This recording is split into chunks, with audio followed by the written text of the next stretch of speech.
All right, so the newest banner that is going to be dropping for the global version of Jujutsu Kaisen Phantom Parade is going to be blue Todo banner. And to be completely honest, like, don't even bother. He's absolutely terrible.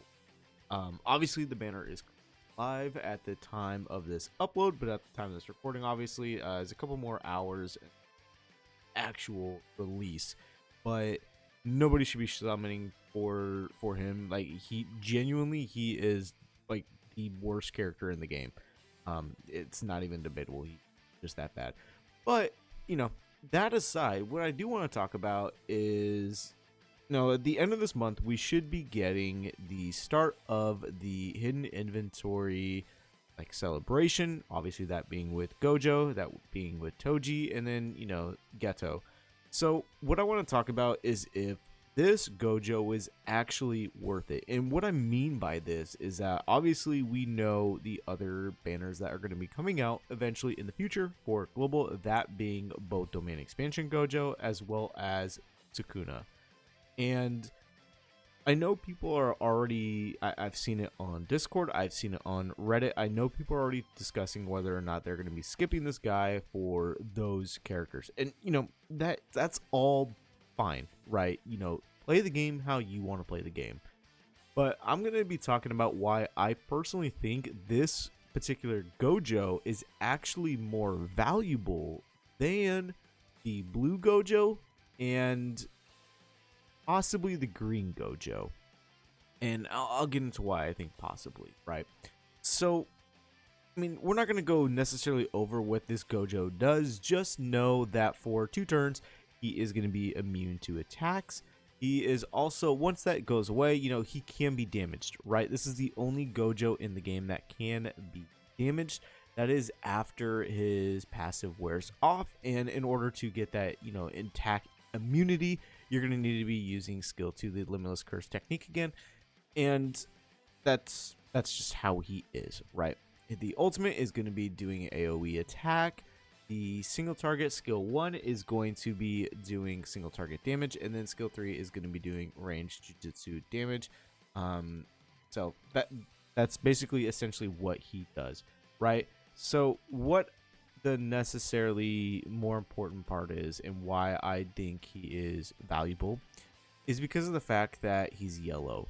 And this actually does play a huge role into his, how valuable he is. Because of the fact that the only other real, good damage dealing yellow characters is going to be Zone UG, which is right here, as well as the most recent Nanami that just came out for global that honestly people should have skipped for as well. And obviously with this guy being a Gojo, his stats are going to be a little bit better than the typical character release, right? And so the other reason why I want to say he's actually valuable is because we know he's going to be coming out. Let me specify that. We do know he's coming out. We also know the other guys are coming out too, right? But we know he is coming out late January. I do still think he is going to be coming out next week, given the fact that Todo is coming out today. But next week, I do think he is going to be releasing, right? And with his release, you are going to be getting the best damage dealing yellow character in the game. And the reason why he's more valuable than the other 2 Gojos personally is because the blue Gojo has been outclassed, right? Sukuna has definitely outclassed him in terms of best blue damage dealing character in the game, just damage dealing character in the game, just in general. Sukuna has definitely surpassed him. The hollow purple Gojo is like kind of a toss up between him and this Gojo because of the fact that hollow purple is the best green damage dealing character in the game, and this guy's the best yellow damage dealing character in the game, right? Now I know people are going to make the argument that you don't need a summon for this guy, you can just wait for domain expansion Gojo and Sukuna because they're 100% limited. This guy's not. He's going to be added to the general pool. And whereas yes, technically you are right. We don't know when the hidden inventory characters are going to be added to the standard poll, right? We have no idea. That has been stated that they are going to be added there, but we don't know exactly when that is going to be occurring.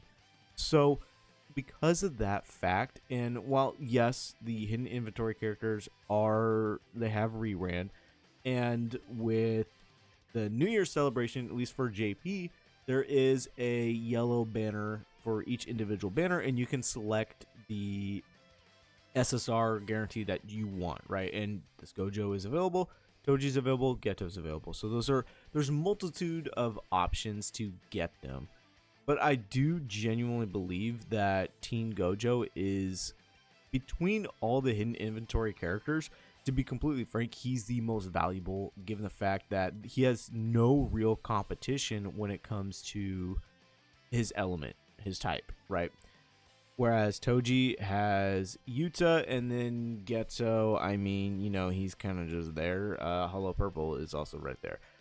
But this Gojo, at this current moment, has no competition with other like top tier yellow type damage dealing characters in the game. You could say Zone Yuji, but this Gojo I still think is by far better, given the fact that he has the capability of AoE attacking, whereas Zone Yuji does not.